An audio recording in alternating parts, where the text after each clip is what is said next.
Se o momento que o Brasil vive exige reformas, e é isso que dizemos à população, fica impossível justificar por que é que não tratamos da reforma da máquina pública e do custo dessa máquina. Se o remédio é amargo, mas é preciso tomá-lo, fica difícil compreender por que é que o trabalhador rural tem que tomar esse remédio e o político não.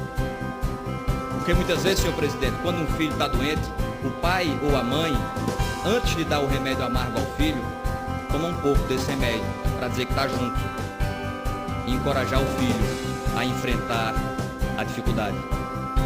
A diferença no nosso caso, nessa nossa insistência de não tratar da reforma da máquina pública, são duas. Primeiro é que o pai toma o remédio estando saudável e a principal doença está aqui.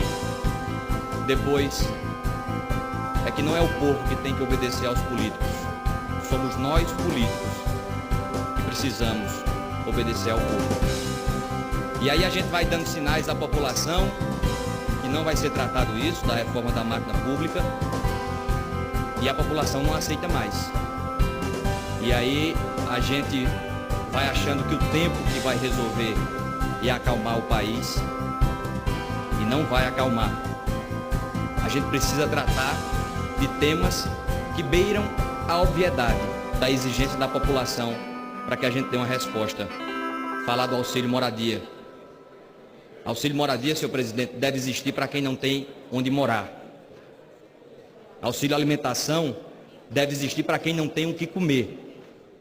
E a gente tem uma máquina pública inchada, agigantada, repleta de espaços como esses, e não vamos dizer que é só a classe política, vamos avançar no poder judiciário, vamos avançar em todos os espaços da máquina pública para acabar com essas distorções.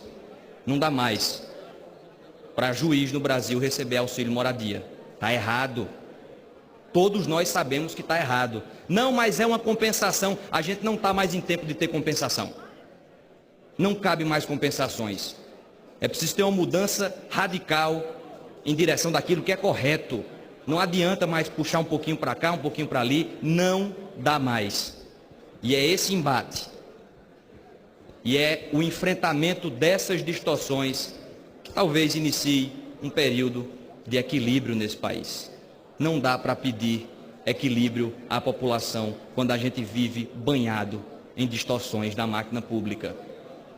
Por isso faço um apelo para que todos nós, aqui não é uma pauta de governo, oposição, todos nós tomemos consciência de que é preciso levantar essa bandeira da reforma da máquina pública. Porque não adianta mais, não venha votar contra a reforma trabalhista, espalhar cartazes dizendo que é contra a reforma trabalhista e ficar calado quando o tema é a reforma da máquina pública e ficar calado quando o tema são os benefícios que a máquina pública hoje entrega. Esse populismo dissimulado, enganador, não cola mais.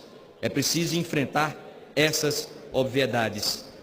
E isso traria um novo debate sobre o que deve ser o nosso Estado. O equipamento, o Estado, a máquina pública como um todo.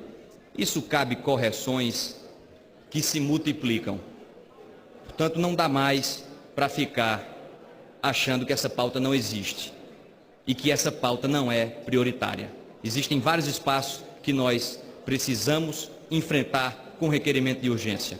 Requerimento de urgência nisso, votação de urgência nisso, debate intensivo nisso. Parar 15 dias daqui para falar sobre a reforma da máquina pública, aí sim voltar a se reconectar com a população. Porque existem muitas distorções, sinais que a nossa sociedade precisa avançar. Um ministro do Supremo, com toda franqueza, um ministro do Supremo não precisa de alguém que puxe a sua cadeira para que ele se sente. Ah, mas é só um gesto. Isso não é só um gesto. Isso não é só um gesto. Isso é um símbolo de uma sociedade que ainda não avançou. Precisa que alguém puxe a cadeira, um sujeito que não tem condições de se locomover. Um tetraplégico, um paraplégico. Aí sim, mas um ministro do Supremo não. São esses sinais, é essa nova simbologia, é essa nova linguagem que o povo brasileiro está sedento para que a gente traga para esta casa. E isso está cada vez mais óbvio. Isso está cada vez mais claro. E cada vez mais óbvio e claro que a população não vai se contentar com o tempo, o passar do tempo. As coisas não vão se acalmar enquanto a gente não compreender a quadra democrática que o país vive